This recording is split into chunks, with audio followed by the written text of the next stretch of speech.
Good morning. Today is July 1st, the first Monday of July, and we are so close. We are 3 days away from the 4th of July because 1 plus 3 is 4. And I'm very personally excited for July 4th. What do you normally do on July 4th, Pastor Eugene? I don my flag cape. You have one of those? Yes. And my cubby shorts. Is it chubby? Is it chubby shorts? Yeah. Chubby shorts. You can tell I have quite a few pairs. I don't think that's like is that like an American thing? I don't know. Yeah. Good old barbecue for me. Red, white, and Q, as they say. You gonna have it at your house? You're gonna host again? I don't think so. Not this year. Who's gonna host this time, Brian? Speaking of Brian, You know you can't host it right now. Speaking of Brian, it's about time. No, Brian, we miss you. We are going to be talking about the topic of veganism. Oof. You thought we were joking. It was not a joke. We were talking about veganism and what is really at the root of it. And as Christians, how are we to think about it? We'll be talking about all those things here on the Dear Church podcast.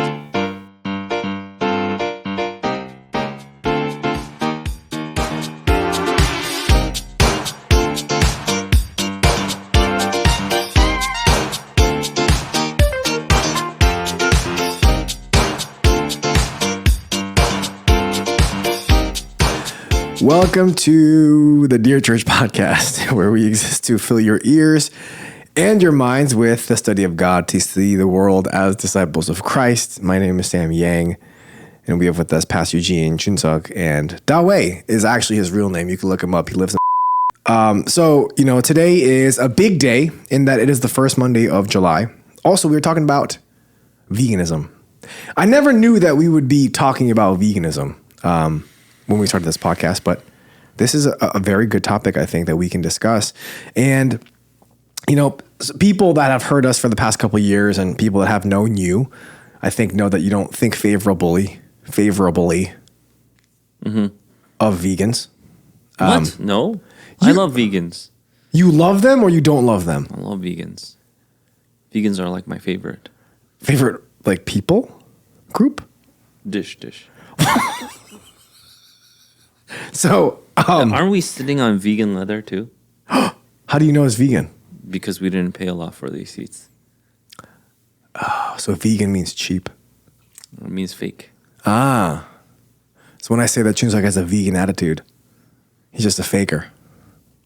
Anyway, I know that the reason that you don't really favor vegans, or actually no, veganism, let's say. Some people might think we're serious. Obviously, vegan doesn't mean fake. Yeah, it doesn't. Okay. It just means non-meat. Yeah. Okay. Oh, If you say vegan leather, it is fake leather, but vegan doesn't equal fake. Okay, fine. Forget it. I think some people might think we're serious. This is a half serious podcast. I was almost serious. Half serious podcast. 60%. But I think there is a biblical reason, though, not for the fake vegan leather thing, but there is a biblical reason for why you don't simply disagree with vegans, but truly think that veganism is wrong. Yeah. See, that's what people don't get. I think people might think, oh, you just don't like vegans because you don't like vegetables. No. I don't think people have to eat meat. That's not my stance. I Yeah. don't think that's a biblical stance.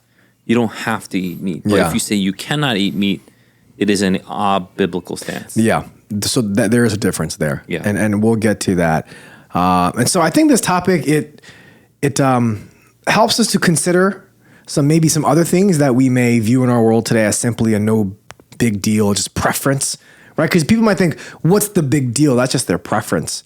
But I think it has roots in deeper roots. It has deep roots in issues. And so we'll be discussing those things. So veganism is our topic for this morning. To start us off, first of all, Pastor Eugene, what What is your favorite vegetable? Yeah, I don't eat vegetables. At all? Like, I mean, if it's there, part of the dish, yeah, I'll eat it. but if you had to eat one vegetable for the rest of your life, not be a vegan though, there just is no meat anywhere. What would you prefer it to be? You would die if there was no meat anywhere. But before you died, Ooh. what would you prefer to eat? Spinach. That's my go-to vegetable. Oh, really? Yeah. I love bok choy. Bok choy is pretty good. Yeah, that's Bok my. choy, spinach, broccoli, all those are nice for me. So I did some research, as I always do. And according to a Gallup poll in 2023 last year, 4% of Americans considered themselves vegetarians and 1% of people said they were vegans. And actually, surprisingly enough, these figures are similar to what Gallup had measured in 2012 and 2018. It's actually gone down from 2018 slightly, which is interesting because with all the hoopla that they're making, it would seem that there's a higher percentage of people that are vegan or vegetarian in the US, but it's 1% of Americans are vegan, 4% vegetarian. Other interesting little tidbits that I found. Liberals and low-income adults are more likely to follow a vegetarian diet. So the idea that only rich people can be vegetarian is not so much the case. 9% of liberals today that lean politically liberal are vegetarian, which is higher than in any other key subgroup, 3 times the rate of political moderates and conservatives, which is interesting. 7% of lower income Americans, which is less than $40,000 annual household income, are likely to be vegetarians, which is about twice as middle class at 4% and upper class at 3%. Women are 6% more, and so they're 3 times more likely than men at 2% to say that they eat a vegetarian diet. And I know that these figures are small, right? These are single digits. But I found it interesting. And I think the polls themselves tell you a story. I don't know what that story is, but it's out there. And it's just kind of interesting. And you did mention vegan, and I wanted to maybe define some terms that people may not be so familiar with. So there is a difference between vegan and vegetarian. This is from Healthline, so if you're a vegan, don't come after me. A vegetarian does not eat any animal flesh. That is like the key part of being a vegetarian. A vegan is a stricter vegetarian who also avoids consuming dairy, eggs, any other animal byproducts. This can actually extend to non-food products as well, where vegans may not even buy clothes or soap or candles or anything else that contains animal products or was tested on animals. They'll even also forego events that imprison or inflict harm on animals, such as circuses, rodeos, horse-drawn carriages. I'm assuming zoos as well. So that's pretty interesting. A little bit more research. There are a couple different reasons why people would adopt a meatless diet. And when those who had cut back on eating meat were given different reasons, and this is another Gallup poll, the major reasons for cutting back on meat consumption, whether either a little or completely, was number 1, health, biggest factor. Number 2, environmental concerns. Number 3, concerns about food safety. Number 4, animal welfare. So that's just the numbers. Those are the polls. It's interesting though. Those are the reasons: health, environmental concerns, food safety, and animal welfare. So I guess my question with all of this as kind of background information is, why is being a vegan so wrong? Like what's so bad about being a vegan? Yeah, this is, again, separate from being a vegetarian. Yes. Vegans normally believe that it's a moral stance that they take. Yep. And that morality isn't just a personal morality, it's a morality that is universal, meaning everybody should adhere to certain rules, okay? And that morality. And so usually vegans want everyone else to ideally follow what they're doing too. And so if their foundational belief is defunct, then they want other people to follow it. That's even extra wrong. If you're wrong by yourself in the corner, that's wrong. But if you're not just wrong by yourself in the corner, but you want everyone else to do it, and then you're telling people and you're preaching to people and you're evangelizing, proselytizing, because, what did they say? From the first 5 minutes of talking to someone, if they're vegan, a CrossFitter, or something else. Ivy League. I don't know about Ivy League. I know many guys that went to Ivy League that will not talk about it. Cornell, at least. Cornell. Cornell people, yeah. I think so. Yeah, Cornell. They are the... Yeah. It's rough. Okay. But gay. That was it. Can you... David has so much to do. Huh? Sorry.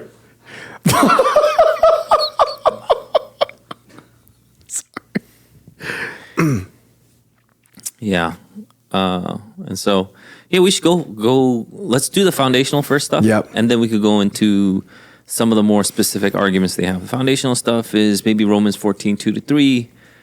And then I believe Mark 7:19. And then 1 Corinthians 10, 24-26. This is Romans chapter 12, Romans chapter 14, verses 2-3. Reads, one person believes he may eat anything, while the weak person eats only vegetables. Let not the one who eats despise the one who abstains, and let not the one who abstains pass judgment on the one who eats, for God has welcomed him. Yeah. And so there is a distinction between someone who's of weaker faith and someone who's not. And so someone who doesn't eat meat is of weaker faith, is what he's saying. Why would he distinguish that? So why would he make that distinction? And I think it is from the understanding of Mark and 1 Corinthians. Mark chapter 7, verse 19 reads, since it enters not his heart but his stomach and is expelled, thus he declared all foods clean.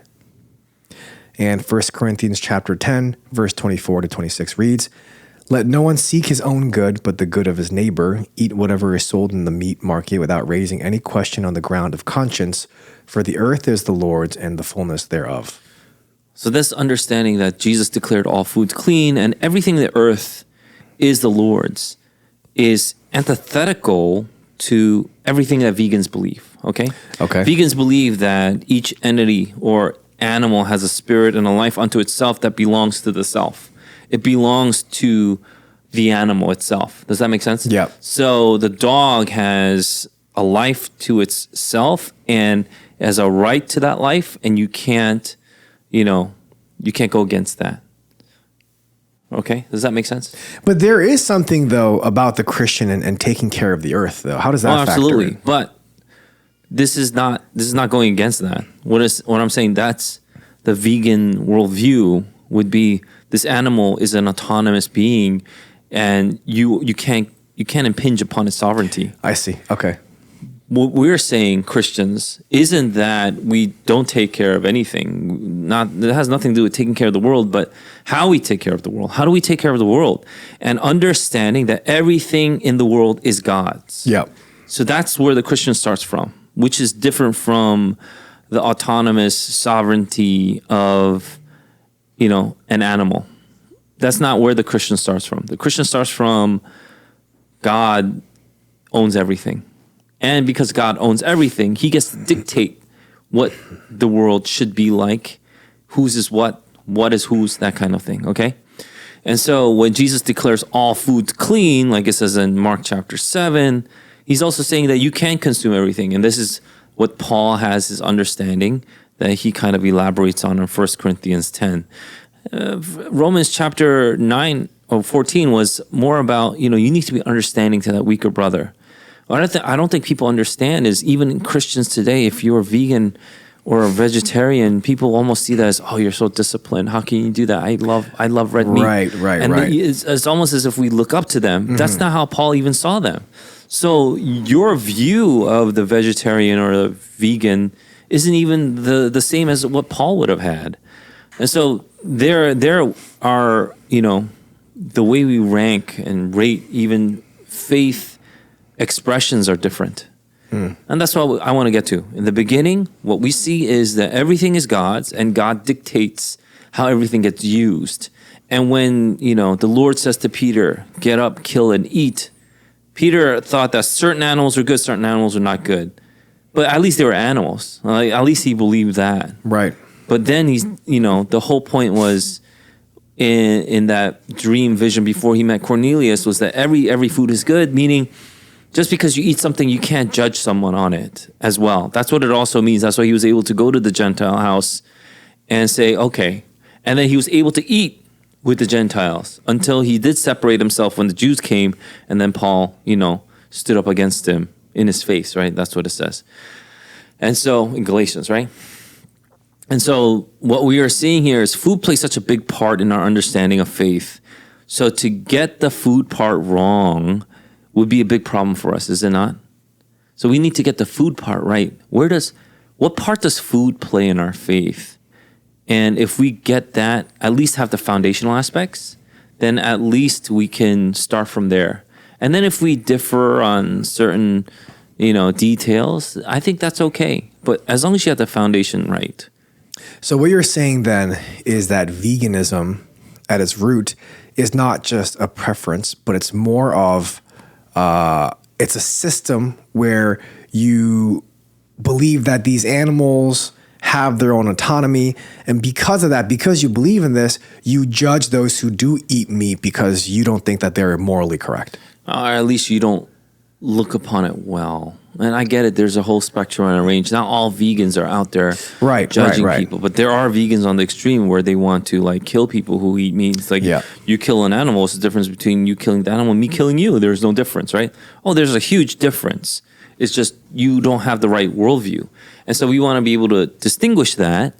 And I get it that there are people on the spectrum, but I want to go down through what the logical progression of that worldview would be. If you have this worldview, or if you have this base ideology that every life is sovereignly autonomous on its own, and you can't impinge on that sovereignty, and then, if the animal doesn't want to die, you can't kill it. What animal goes, okay, I'm going to die, you can eat me now? Right. Animals don't do that. They fight for their lives. Right. And so you have to take the life away from something or some being that does not want that life to be taken. So I think there is that aspect, but what would you respond to somebody that would say, sure, that might be a part of it, but there's another part where human beings have mistreated animals. And so the reason why they don't want to eat meat is because of how cows are treated in the US, how veal is made, I think that's where it goes. See, that's where everybody starts from, but we can't start there. Can we at least start from the biblical perspective first? And then we could go through what we believe to be quote unquote humane and ethical treatment of animals, unquote, right? And which is an oxymoron. How can you treat an animal like a human unless you're confusing it? But that's different. Yeah. Humanely now just means very nicely, ethically, whatever that means.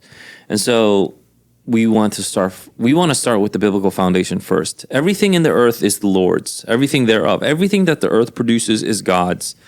And we give it to God. That means when God wants a sacrifice, we give it the sacrifice. Right. We give that sacrifice unto him. Right. When we eat in then thankfulness to God, because God is the one that has provided for us.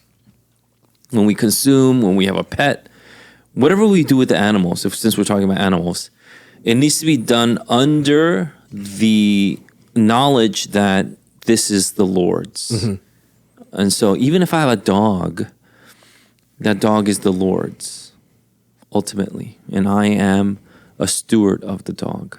Gotcha. If I eat a chicken, I understand that chicken is God's. God owns this. And as I consume it in thankfulness that God has given me this bounty from the earth for me to consume. Right. If I go, I can't do it, because then the whole thing, even so-called vegan Christians might say, well, the chicken is not for us to consume. Chicken is a life. You can't take a life. This is not true. This is why we want to start with the Bible. Nowhere in the Bible does it say that you cannot kill an animal to eat. In fact, we're encouraged to kill an animal to eat. Again, if you don't kill an animal to eat and you say, I just want to be vegetarian, there's nothing inherently wrong with that. There's not wrong not to eat meat. I want to get to why you won't eat meat, though. Why won't you eat meat? Because that thinking might have some errors to it. Yeah. So what you're saying is, foundationally, the view of veganism is opposite of what the Bible says is true and good. Especially when it's pertaining to how we ought to treat animal life. Right. because we believe that the earth and everything in it, the fullness thereof, is the Lord's. And if God has deemed something to be clean to eat, that is clean for us to eat. However, the vegan agenda, I guess you could say, believes that you should not eat these things because of X, Y, and Z. So their own view is antithetical to what the Bible says. Yeah. And in fact, in the Noahic covenant, well, you could just read it. Genesis chapter 9, verse 3. Genesis chapter 9, verse 3 reads, "Every moving thing that lives shall be food for you, and as I gave you the green plants, I give you everything." Yeah.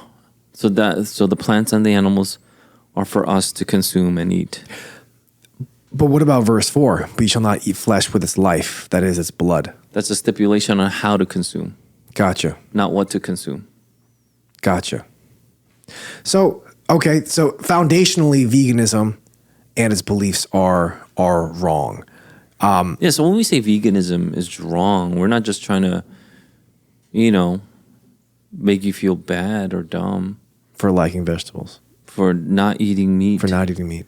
Yeah. But then, some people will come back and say, what about how you treat the animals? And what about the health-wise? Animal meat is so bad for you. So, you don't need that much protein. So that's my thing. I think a lot of vegans, to be honest, I don't know a single one. But I think vegans may say, I'm not even it's not even that deep. Like what you just said about veganism being foundationally antithetical to what the Bible says and what God says. Like, I'm not even trying to do that. I'm just trying to make these life choices. This is the preference. This is the lifestyle choice that I'm choosing for my health. Because, I've heard that raising a cow and butchering it is really bad for climate change. That's a moral stance. So you believe, so it's different from aesthetics. So you can't claim an aesthetic value when it's a moral value. Mm-hmm. So you can't say, I like the color black because I just like it. By the way, if you wear any other color, you're racist. What? I see. You just said, yeah.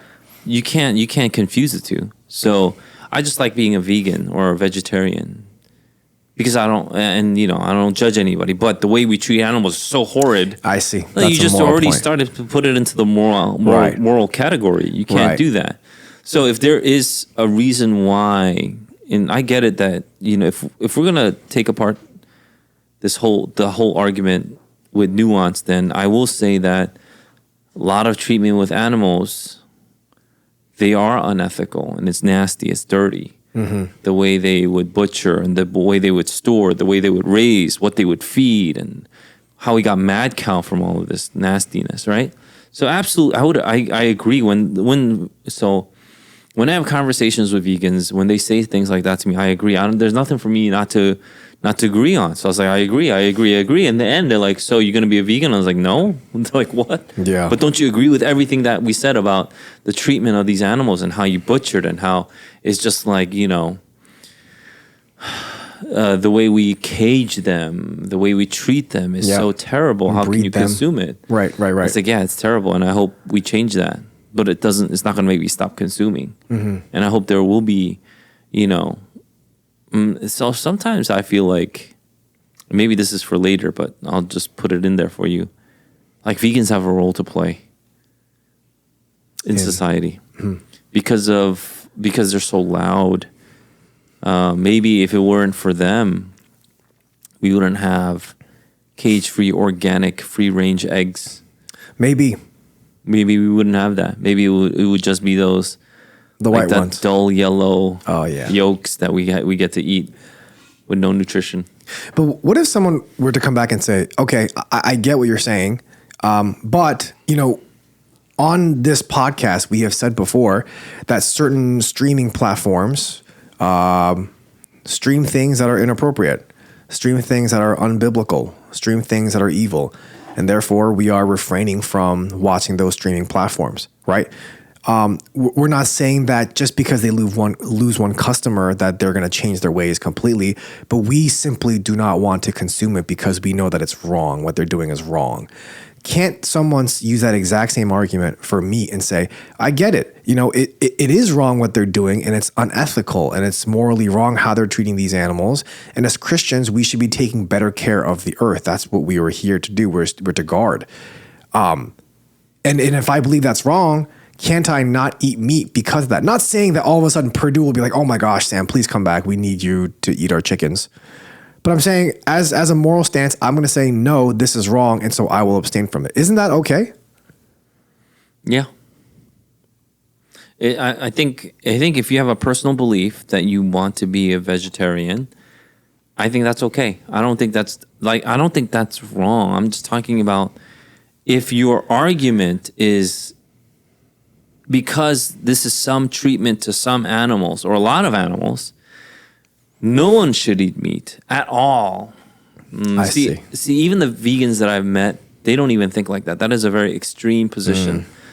So some vegans that I've met said, I'm a vegan, and I am totally okay with, for instance, indigenous people going hunting and killing elk and then preparing that elk and then feeding their village. They're totally okay with that. What I am not okay with is how it's so ultra processed here. So I see.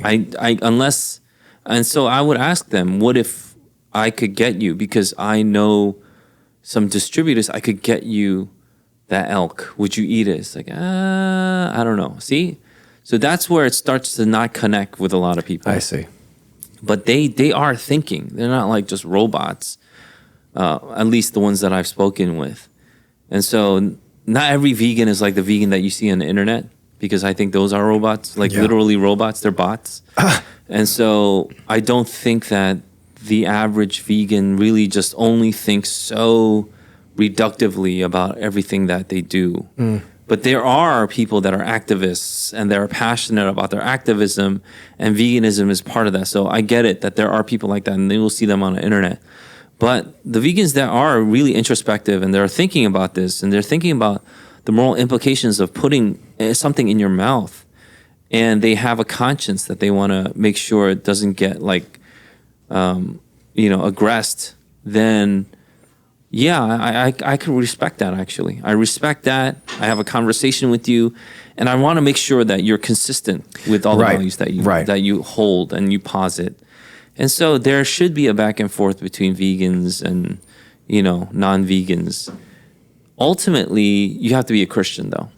So if you're a Christian and you're a vegan, can you be accepted in the church? And the answer should always be absolutely. Absolutely.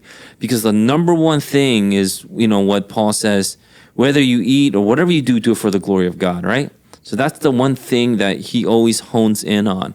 Whatever you eat or drink or do it for the glory of God. That's what we should be doing. So in the end, even in my thinking, and no, I don't think people are vegan and it's just a static position. I think people are evolving and growing. They are doing it for the glory of God. If that is the case, I respect that. I could disagree with you, and I can understand that you are a weaker brother in the faith, but you are a brother. That's the point. Right. So if you are a brother or sister in the faith, that's my number one connection with you. If you're not a Christian and you're saying, I have these morals, just like PETA. PETA is an organization, and I believe what they espouse is religious dogma. They want people to follow what they do, and they want it to be followed, religiously. And I disagree with that. And even a lot of vegans don't like PETA. I think they're sympathetic to them, but they don't necessarily follow them. So the motto for PETA is, animals are not ours to experiment on, eat, wear, use for entertainment, or abuse in any other way. So they believe that eating and wearing is the same as experimenting and using for entertainment and abuse.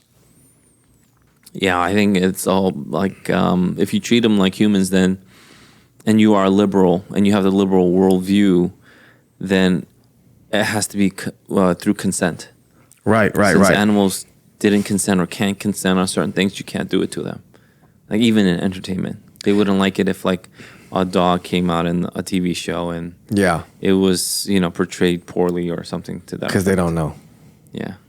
It's really interesting that we are talking about this, because I think, and I was talking to Chunsook about this before, but there is such a low number of people that are vegans or vegetarians in the U.S. The poll said 4% vegetarian, 1% vegans. And yet there's just so much push in the media for stuff like that. So I remember even this movie called Okja that came out. It was about this like super pig. I remember thinking like, dang, I don't want to eat pigs ever again.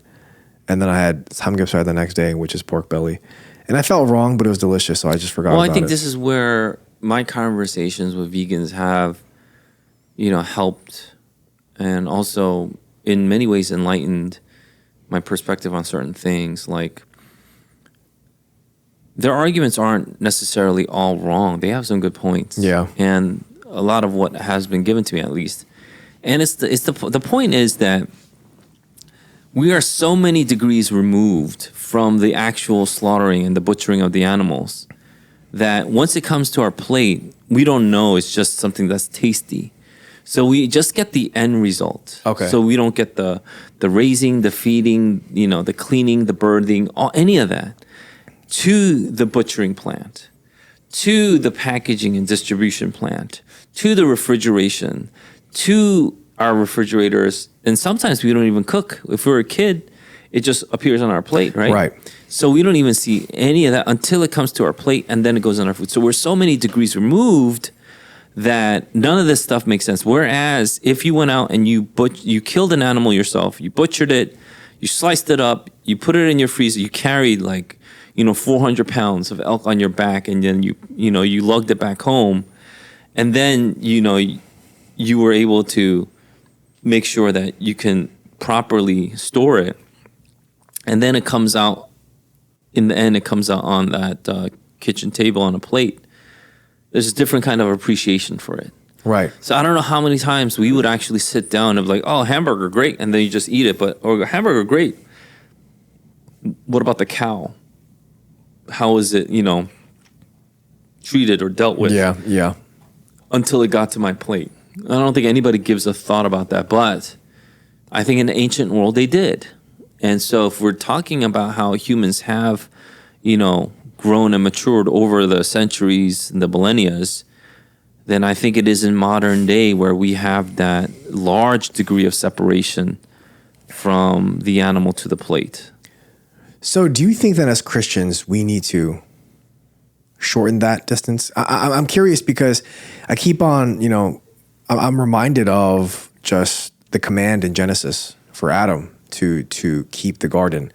And people take that a lot to mean, even today for us as human beings, to preserve the earth that God has given us, and work it. Not like work it, like Missy Elliott, but I'm talking about My goodness. But I'm talking about work it. So then should we know where our food comes from? Should we know, should we have more of a voice in that? Because, sure, I may not know where my Five Guys burger came from, but shouldn't I know, or should I know?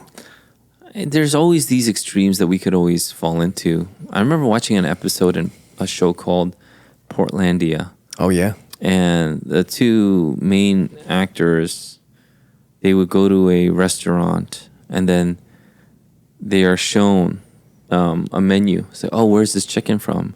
Oh, this chicken was raised here. His name is Mike. Oh, yeah. And, it's raised in this farm. It's totally grain-fed and cage-free, blah, blah, blah, pasture-raised or whatever they would say, whether it's for the cow or the chicken, right? I think for the chicken, they say cage-free. Pasture-raised, I think, is for cows and things like that. But it's like, oh, yeah, how far is it? It's just a farm, maybe 20, 30 miles north of here. So, okay. Do you mind if we go visit the farm and come back? And so they drive up to the farm, and obviously it was just a comedy show. So, and then there's a cult leader there, and then they fall into the cult. They forget about the chicken. But, it is parodying something that would be an extreme that we could follow. Meaning, if you need to know where your chicken comes from, do you need to know its name, what the farmer called it? And it's I'm eating Henry today, or Mike, that kind of thing. Or is it okay that I just know that this farmer is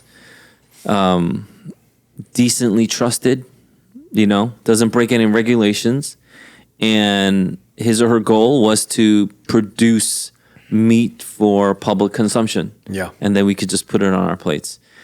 Or is it you don't even think about it? It's just as long as it tastes good in my mouth, that's it, that kind of thing. So I think there's this range that we can start thinking about, and it's due to the vegans. And I don't think that's a terrible thing. I just don't think that when you go to so even back then, even when you go to the meat market, that means that was pre-prepared. And when they prepare it, they could have prepared it using rituals that had a lot to do with idolatry. So as, even when you go through if you went hunting with like some Indian guides, they would perform like rituals. Oh yeah. Yeah. For after Mother they Earth. kill. Right. Yeah. After right. they kill. And then, a lot of people, non-Christians, it's such a beautiful ritual, from the earth and the ground that is going back, blah, blah, blah. And it's like, I don't know, that's what the Bible said about Adam, but it's fine. And so, do you not consume the elk? Do you not consume the meat? And Paul says, don't worry about that. And it's fine. If it shouldn't bear on your conscience. But if it does bear on your conscience, then you can't go against your conscience. So then you wouldn't eat it. But if it bears on your conscience, it's also because it could be because your faith is weaker. And so at least admit and know that your faith is weaker. And then the goal then would be for your faith to get stronger. That's the goal. It's not to stay in the weakness of your faith, but to get stronger. So if your conscience is, really being hit hard with some of the things that it shouldn't be, then don't do it. Don't go against your conscience. But know that you're a weak Christian that will want to eventually get stronger in the faith. Does that make sense? Yeah. Okay. So I've heard this argument saying that veganism is actually God's original pre-fall and post-fall dietary design for us. And the way that they explained this was, well, in the garden, we don't see death until after the fall, which means that they had to have been at least vegetarian. Maybe they drank milk, but they had to at least be vegetarian. There was no death. And so, and also speaking of the new heavens and the new earth, we read in Isaiah 62:25, the wolf and the lamb shall graze together. The lion shall eat straw like the ox. The dust shall be the serpent's food. They shall not hurt or destroy in all my holy mountain, says the Lord. And so they take that verse to mean, oh, even the predator is not going to eat the prey. And so therefore, there must be no killing of animals. There must be no meat in the new heavens and the new earth. And so isn't this God's original diet for us then, pre-fall and post, new heavens and new earth? Yeah, it could be. It's just we're not there, so I don't know what you want me to do. We're not in the new heavens and new earth yet. Yeah. It hasn't come to us. And so what are you getting all worked up about? Until it comes to us, just eat the meat. I love meat. I'm not getting worked up. I'm just saying, like, when people make the argument that now we could go to perhaps further into the nutritional aspect. Some people make the argument that you get all the nutrition you need from vegetables and not meat.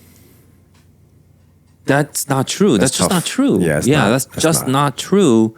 I don't know why people keep on making the argument. They're like, oh, this study. What study? There's no study. And so when we look at nutrients and when we look at things like the vitamins and the minerals you need, the quality of the vitamins and minerals that you need, you can't get it simply from eating vegetables. And, people make these really nonsensical arguments, even from there to our bodily development and the way we chew foods. And like, what? So I heard this one vegan argument, like, if you chew from side to side, if you move your jaws from side to side, that's what a herbivore does. Like a cow. Yeah, that's how cows chew. Yeah. And if you are a carnivore, you chomp. Right. And so how do you chew? And the guy was like, well, I chew from side to side. That's because you're a herbivore. You weren't meant to eat meat. And I was listening to this. I was like, can't believe they have an audience. What? Have you heard of the term omnivore? I mean, even that. Yeah. Please, people. But these people are getting traction. And I guess because they have charisma, people are listening to them and say, oh, yeah, we chew from side to side. So you must be herbivores. You have canines too, right? Herbivores don't have canines.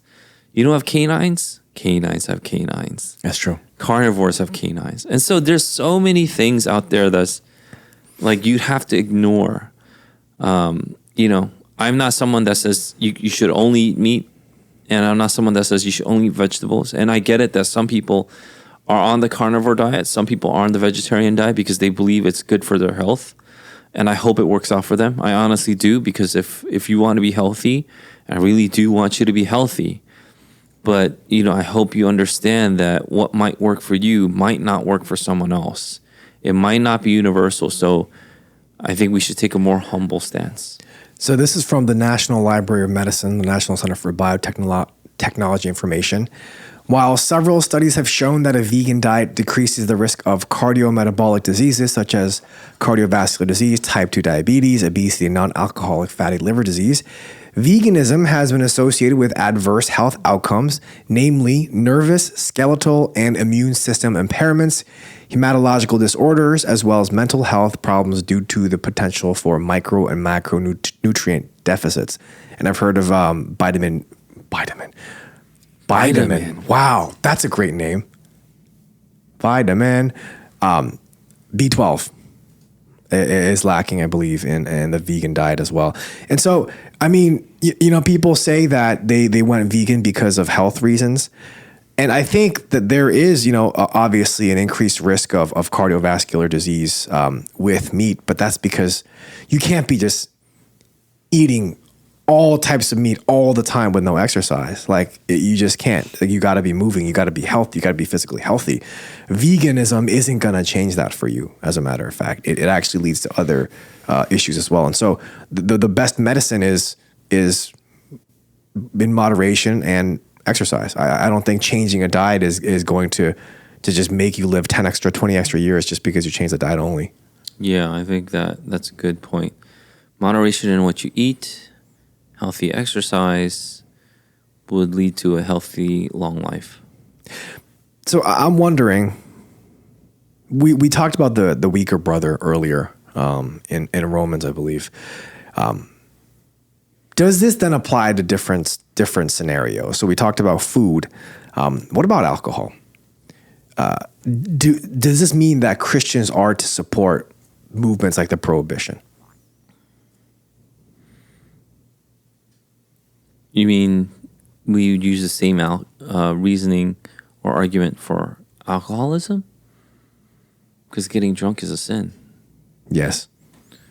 And someone like you, like me, one beer would get you drunk, so you can't even drink a beer. They have a name for those. Lightweight. Loser. Oh, yeah. That's true. Yeah. So I've heard people call you lightweight, so that's that's just probably my body weight.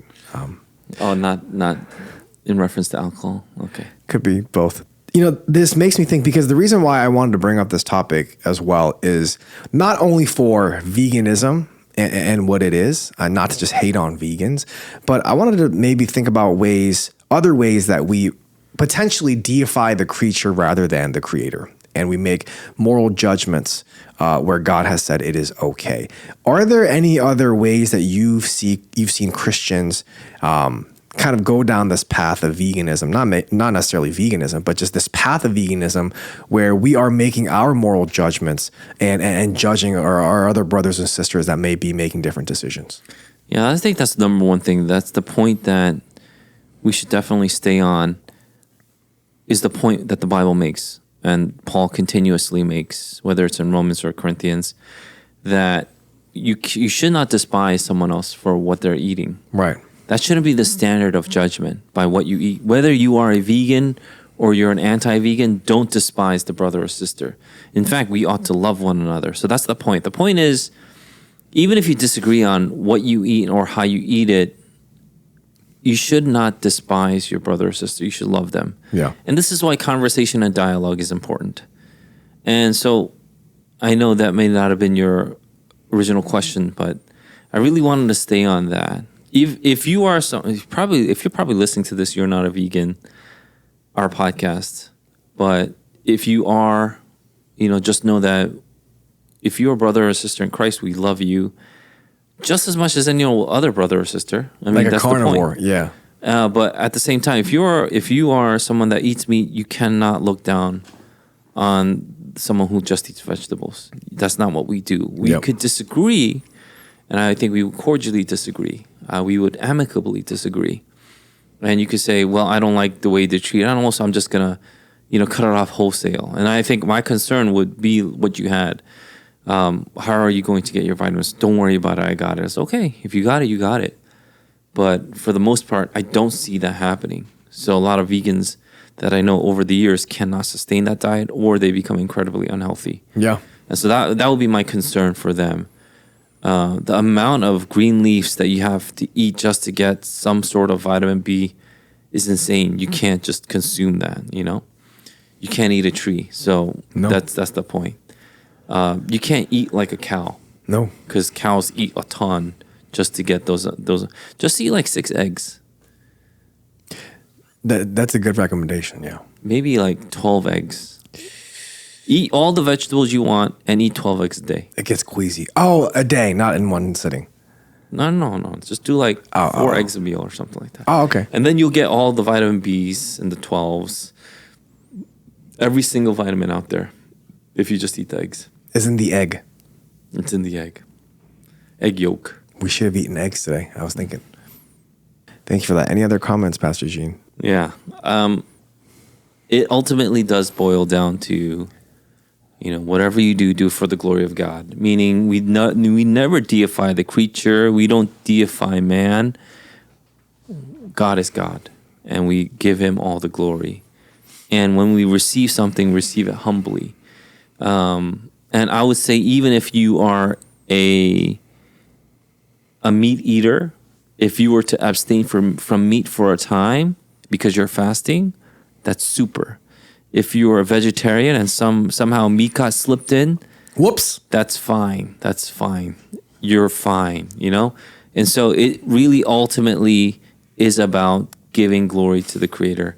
So when I first went to Japan and my team, I had a vegetarian, and she ordered some food, and it had meat in it because we didn't know what we were ordering in Japan. Yeah.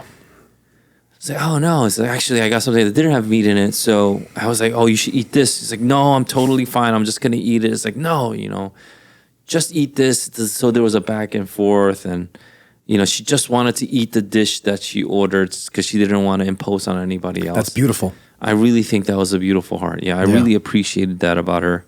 And that blessed me that this person, the main thing on her mind wasn't that she imposed or give any discomfort to our host, but that she was there to evangelize. Right. Yeah, and I think that's the heart we should all have. There's a bigger thing out there than just food.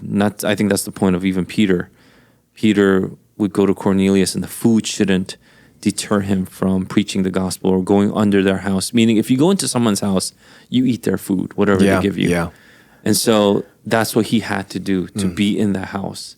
Because the house doesn't know your dietary restrictions. Right. What are you going to read it out for them? It's like, this is what I can eat. This is what I can't eat. This is what I can eat. Is he going to read it out to the Gentile who doesn't know anything? So he's there to evangelize. So if he goes under the roof and they serve him food, he's just going to eat it. And I think that's the point. The point is that.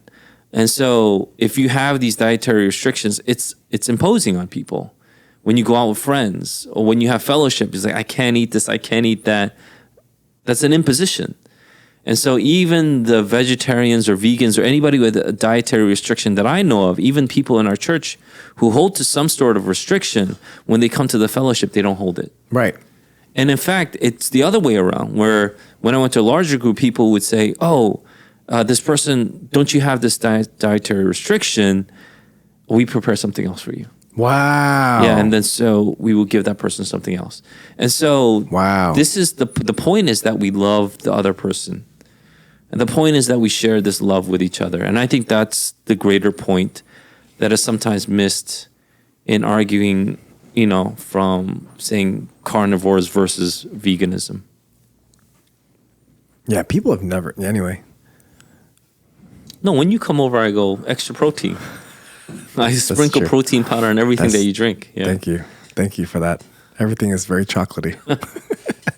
But I guess a good wrap-up question, just to wrap up this section, would be, as you mentioned then, we are to glorify God even in the way that we eat.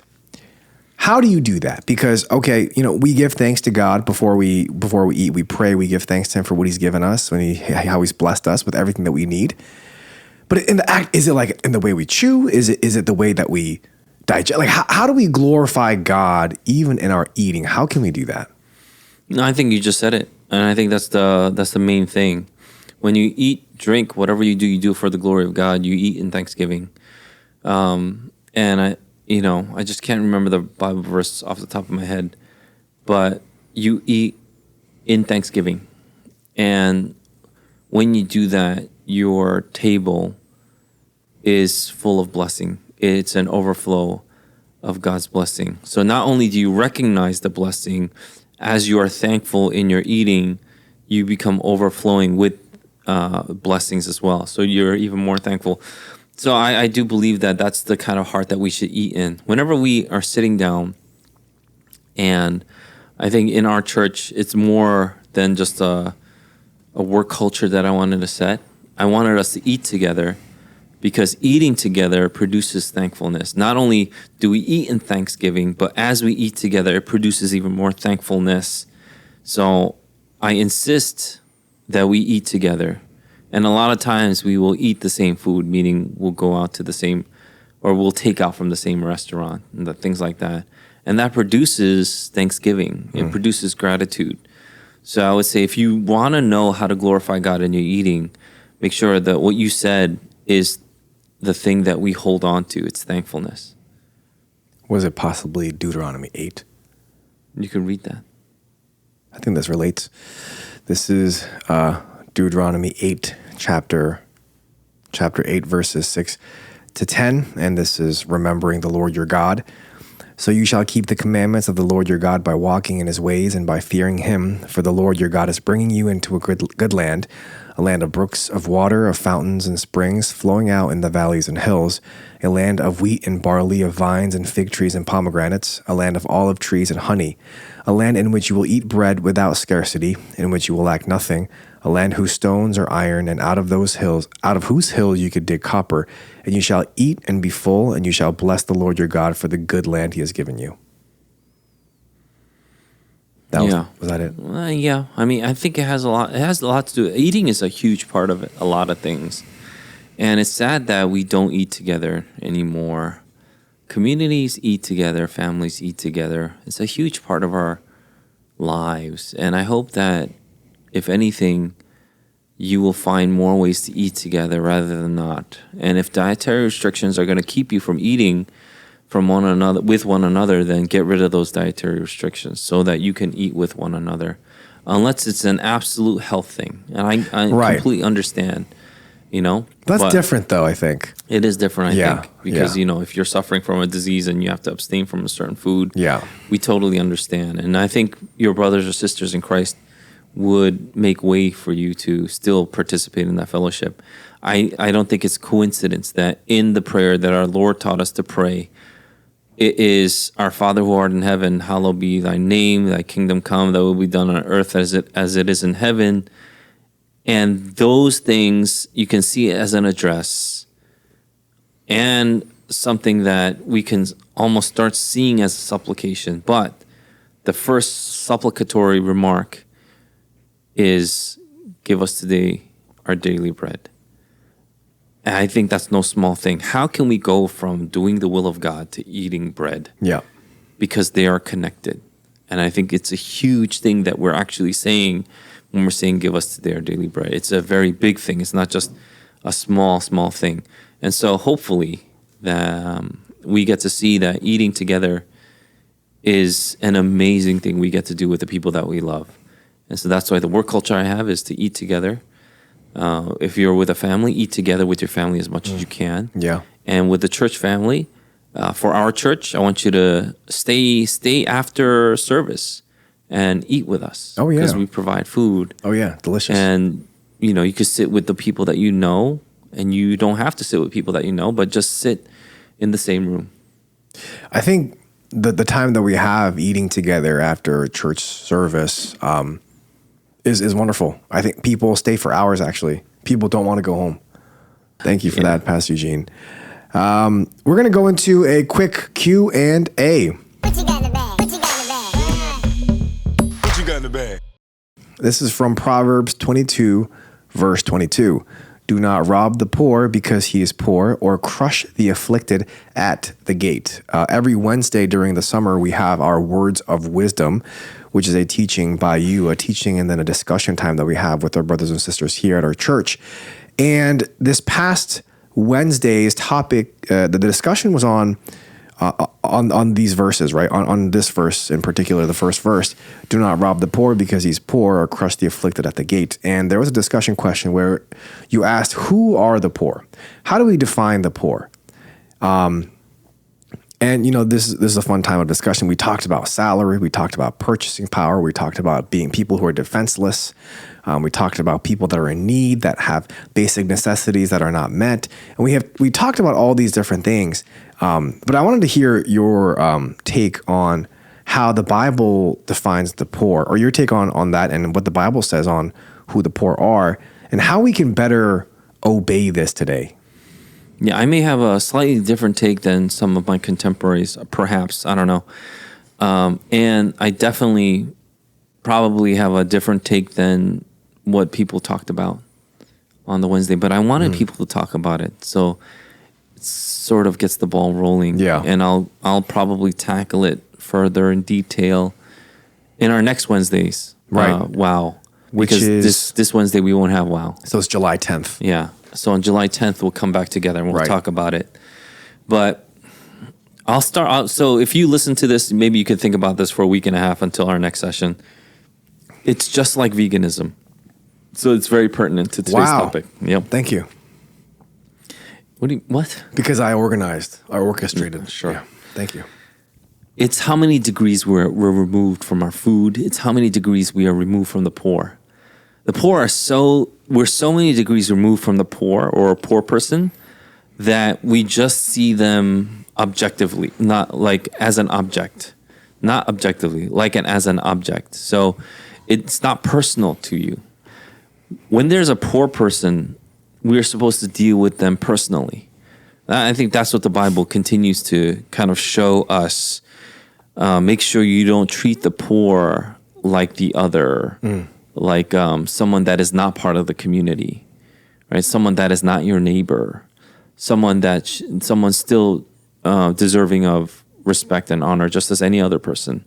And I get it. They maybe they're there because they made bad decisions. It still doesn't mean they're not your brother, right? And they're not your sister. You would treat them as such. So yeah, you could treat them, maybe a little sternly, just like you would treat your brother or sister, but you still treat them like your brother and sister is the point.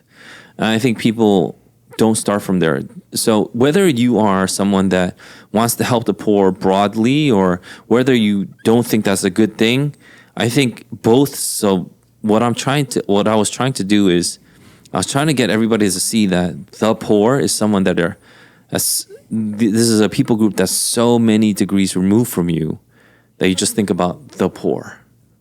You don't think the poor, yeah, I know Matt. I know Jim. Right. No one says that. Right. Right. Oh, the poor. Yeah, that guy. Yeah. And I think that is the challenge that we ought to receive when we hear the poor. Who's poor? Who's poor?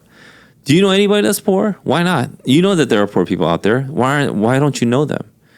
And this should be. I don't mean it to be an indictment on people, but it should be, at least in the very least, a challenge.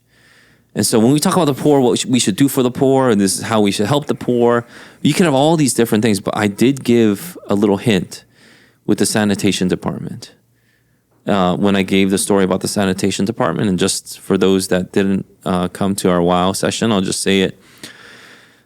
I grew up in New York City, and when there's a pile of garbage, the common New Yorker will think, why is the Department of Sanitation doing anything about this? Why aren't the garbage men taking away the garbage? What's wrong with them?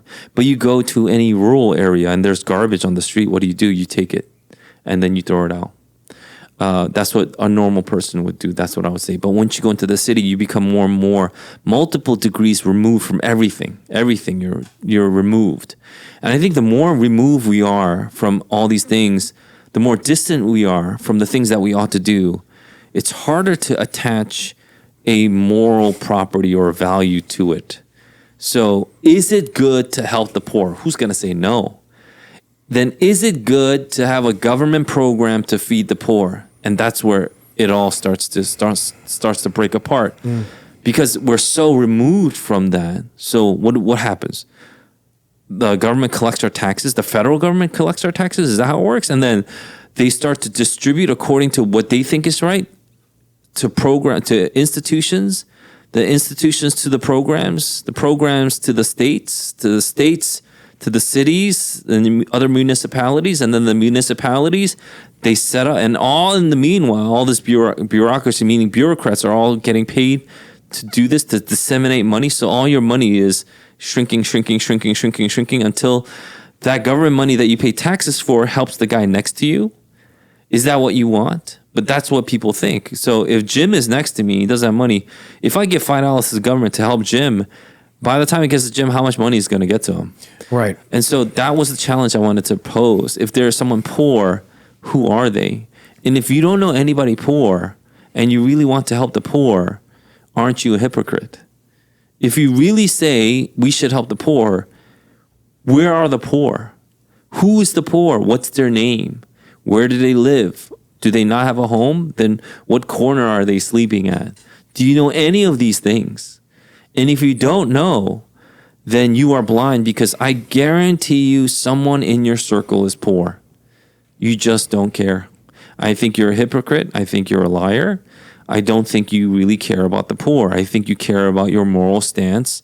And I think you care about showing people your morality rather than actually helping out someone who's poor. So when we did things like Hannah Mission, and we actually went to a neighboring place where we could feed the poor with our own hands, how many people showed up? Yep. Right? That should be a challenge to us. If you really care about the poor, then when there's an opportunity to help the poor, why don't you go? And why don't you pray for those people there? Why don't you participate? And it's not just about going to Patterson or some neighboring city. What about the places that you live? What about inside the church? Are there poor people in the church? I can tell you right now there are that need our help monetarily. Are you praying for them? Are you supporting them? Are you giving them encouragements? Are you treating them like a brother and sister? Or are you still thinking about the poor as some abstract concept, someone way over there? Yeah. So many dimensions away removed. And I think that's the challenge I'm going to pose on our following words of wisdom thing, because, I don't want to assume, but I just don't think that's how people think. And that's why you, I guess, continue to challenge the people who are there by asking, what are you doing to help the poor? You help the poor. Yeah, because that's how the Bible treats us. Right.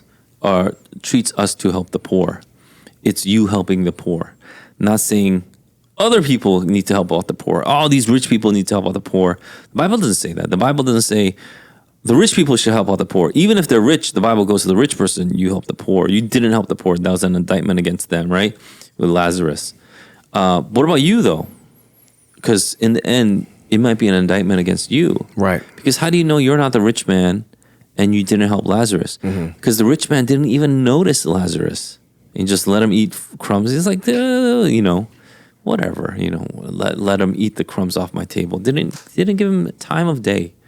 And so, you have to watch out. I would say be careful when you think of something so abstractly, so distantly, when that's not how we should think about the poor. Thank you for that. I think that's really helpful. And it makes us look forward to July the 10th. Can't wait for that one.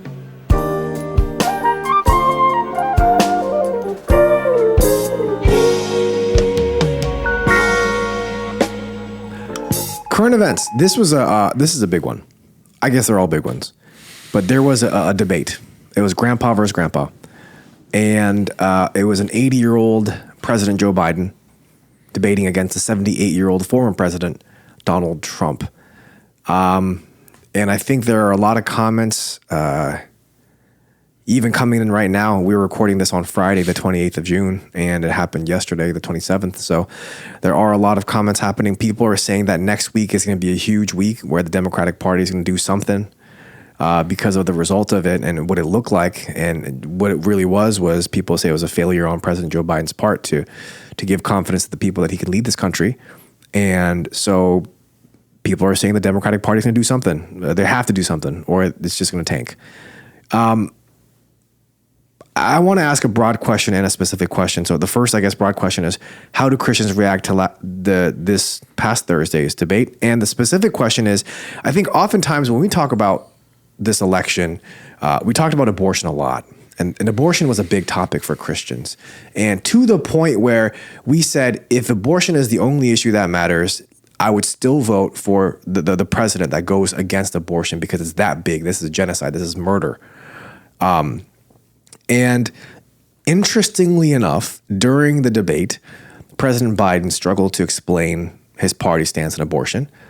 And former President Trump said, the Supreme Court just approved the abortion pill, and I agree with their decision to have done that, and I will not block it. And this is in response to the Supreme Court dismissing a case that would have rolled back access to the abortion pill.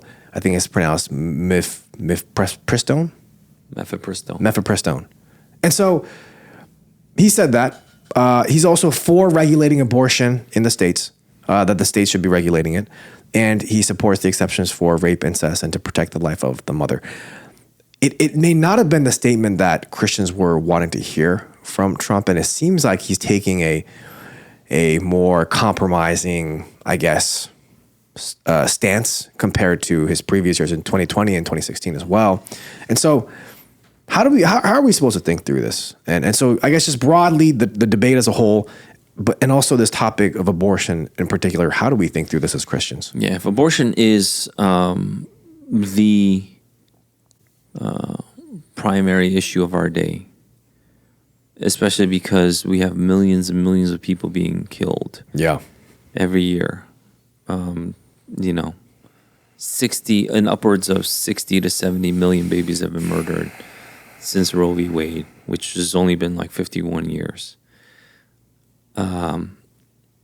This is a big topic for us. Yeah. And the fact that the Biden admin and the Democratic Party can't really define what they want, except they want freedom for the woman to decide anything, and then say, well, not anything, but anything.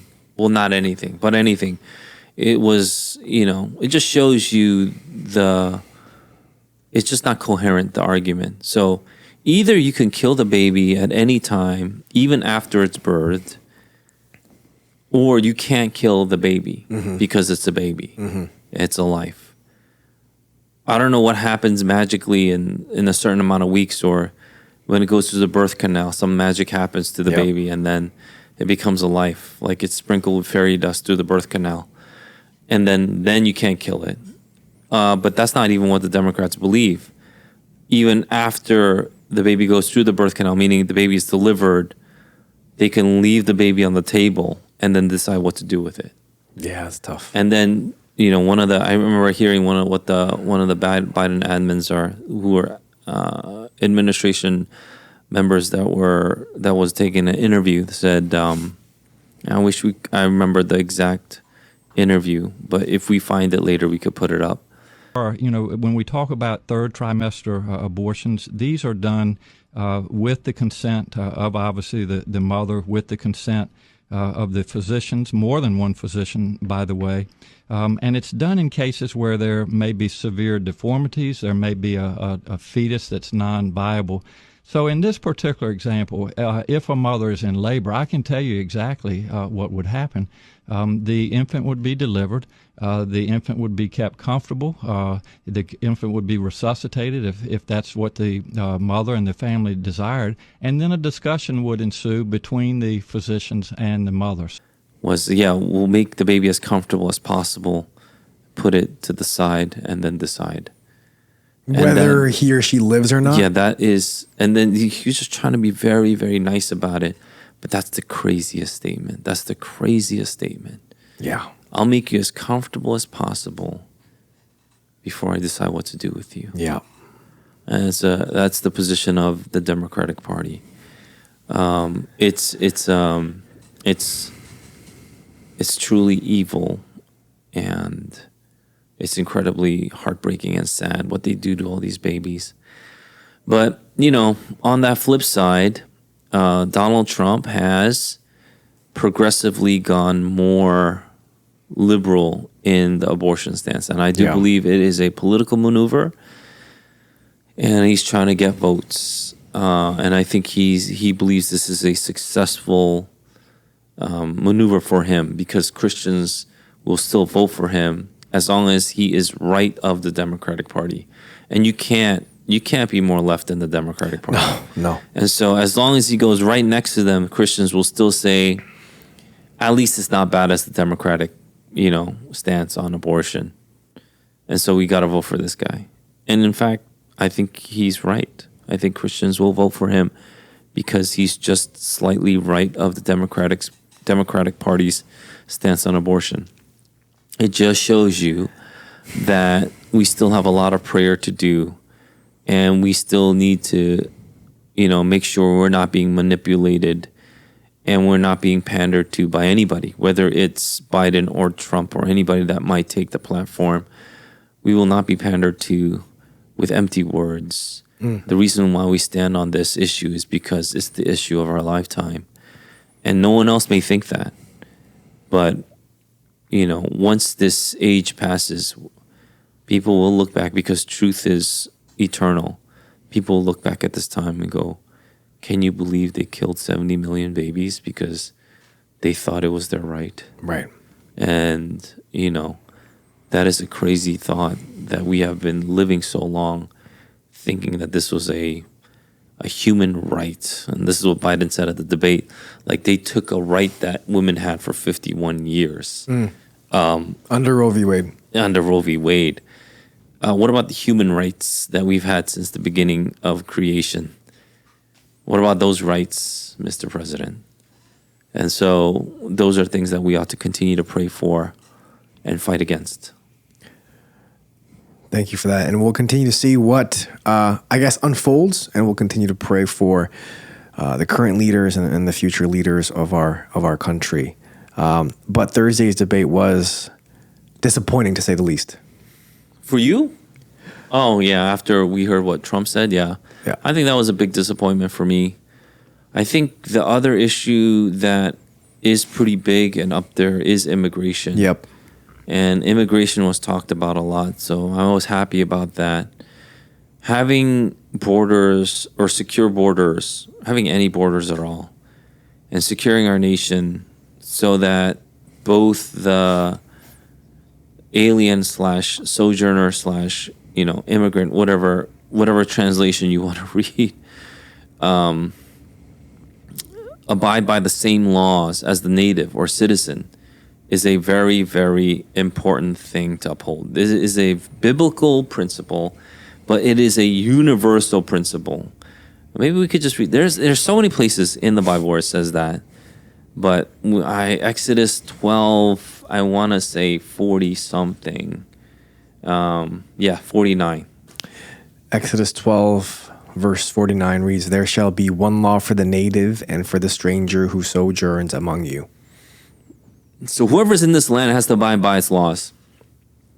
The fact that we have illegal immigrants that are not abiding by the laws, that are entering illegally, meaning they are breaking laws, we can't have that stand. You can't have a nation saying that we are a nation of laws and let people just break them willy-nilly. Can't do that. So you want a good sovereign state, then you have to abide by the laws and have everybody abide by the same set of laws. Thank you for that. I hope. Yeah, I was a little disappointed. I thought it was just kind of people just pointing fingers at each other and saying, "You're the worst. You're the worst. You're the worst in U.S. history." Yeah. So there are two things that I personally took out, and this is where, because we're recording this on Friday, the debate happened Thursday night. These are immediate responses. Right. I think when people make sober judgments, it takes about a week. Mm-hmm. So a week later, we may think differently, and we may, recognize different things about what just happened, or come to certain, some sort of conclusion about it. But the immediate takeaways aren't necessarily our lasting takeaways. So that's something to keep in mind when we make immediate reactions to something that we saw just a few hours ago. But I would say the two big things that people have taken away immediately, Christians especially, is the abortion issue, the immigrant issue on issues, and then I think what most people took away was the current president's competency level. And so that was huge. it was pretty difficult to watch our president mumble through words and speak incoherently, and that is with all the help that he got from the moderators and the debate regulations. And so it was pretty difficult to watch. And was it Junseok that you said that you heard that this is where the other countries are waiting to make moves? Oh yeah, the other countries, Xi Jinping and Putin are watching as well, and we did not show a sign of strength last night. So yeah, so if you are an enemy of the states, which we have lots of enemies, and if you're going to make a move now, if you're going to make a move sometime between now and the future, and you see the current president debate in the manner that he did last night, you would make that move now. People are even saying, and this is an overreaction, I think, but people are even saying that we need to remove the president because he is incapable of being in office. Yeah, so this is where I think people mistake our stance too. We think they might think, oh, you guys don't like Biden. You just want him to, like, you want the worst for him. Absolutely not. Mm-hmm. Like, whatever happens to Biden happens to our country. Right. So that's why we pray for the president. And if he is removed, that he be removed quickly. That's exactly what we want. We want someone that is evil, that's someone immoral, someone that is incapable, that doesn't have the organization, whatever qualification that we think would make for a good president, but especially the moral part, to be deposed of quickly. And that's a prayer for mercy, so that someone capable can come in. Right. But if that person continues to be incapable, and this is beyond incapable, this looks like incapacitated, our enemies will take advantage of us, and people will get hurt, people will die. There will be serious consequences for it. So no, we're not happy of what we saw at the debate stage, especially with Biden really, really struggling. Yeah. I went to my wife and I said, this is literally elder abuse. Yeah. The fact that Jill, his wife, someone who's close to him, would put him on the stage and say he's totally capable, and say, you answered all the, after the post debate, she would say to the people that stayed there, their supporters, like, Joe, you answered all the questions, and they cheered. Yeah. That should be sobering to all Americans. Just have that statement play over again in your head. Joe, you answered all the questions. That's tough. And she's so proud of him. Yeah, that's tough. And so this should be a sobering moment for the states. And, this is something that John MacArthur has been saying. God's judgment isn't coming upon us. It has come upon us. This is part of God's judgment that we are witnessing now.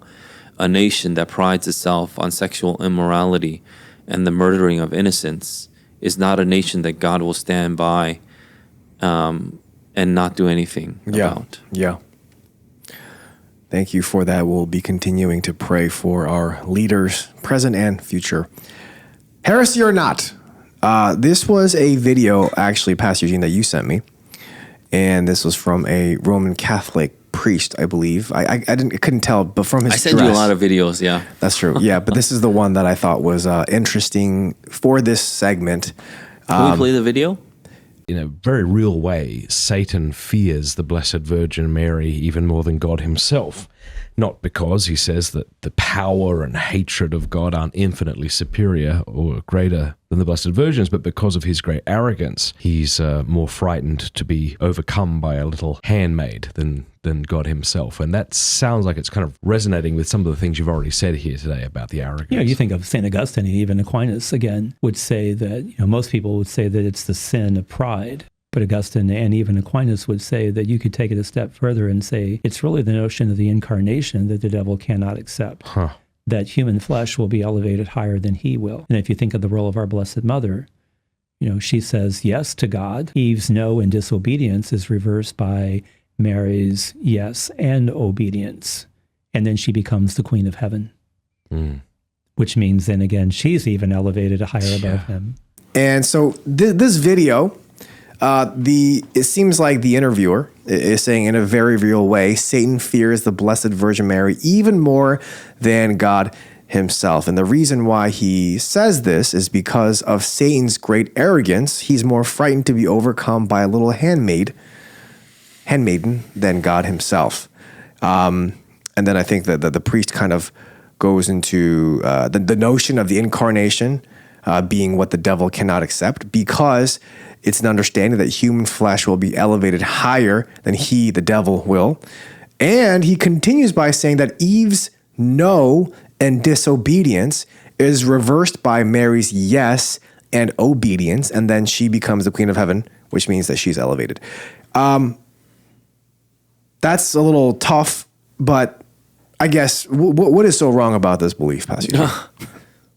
Yeah, the veneration of Mary is something that we have been seeing more and more of displayed within the Roman Catholic Church, and it's not wrong to hold Mary to an elevated position, but by veneration of Mary, we're saying that we put her to a status that is idolatrous. Yep. Meaning we worship her. It's like, oh no, we don't. Okay. If you don't, then don't pray to her, because you only pray to God. It's like, no. Like, what? No, we should pray to Mary. And the argument that is very popular is, if God is mad at you, you can't talk to God directly. He'll just smite you there. So what do? You talk to his mother. His mother will put in a kind word for you. So that's why you pray to Mary. And then when when the mother of God talks to God, then God will listen to his mother. So God's like, oh, fine, Mom. I'll listen, yeah. Like that. Except that goes entirely against Hebrews, and there is no more intermediary or intercessor that we need outside of Jesus Christ. Jesus Christ is the intercessor, and no one else will ever take that place from him. And so we don't need another intermediary between us and God other than Jesus. And now we have direct access to God. The Holy of Holies is open for us to enter through Jesus Christ. So Mary does not fit in that equation at all. And so I get it that Protestants could use a little more veneration of Mary, if I may say that, in our, maybe our culture. I don't know. We should love Mary just like we love, let's say, Peter or Paul.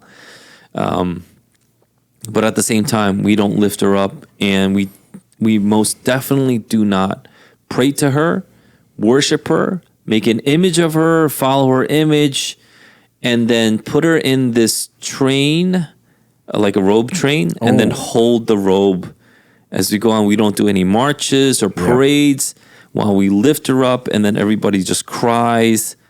Those are all images that has happened in the last past month. We don't do any of that because we worship the one true God and the one true God only.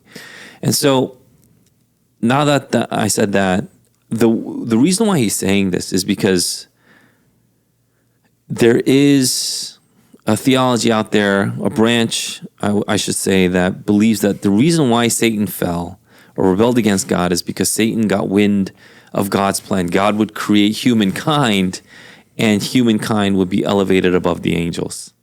And so he got mad about that. Okay, so that's why he fell. That's why he rebelled with 1/3 of the angels, and then they fell down like lightning because, they were upset about that. I don't see any biblical support for this. No. It could be true, but it would be pure speculation. Yep. But the way, to quote what he said he said he fears Mary. I guarantee you he does not fear Mary. No. Satan does not fear Mary. Satan fears God. And there is only one that is more powerful than all. That is God. And so, if Satan quivered in front of Paul, it is because Paul was with God, not because of Paul himself.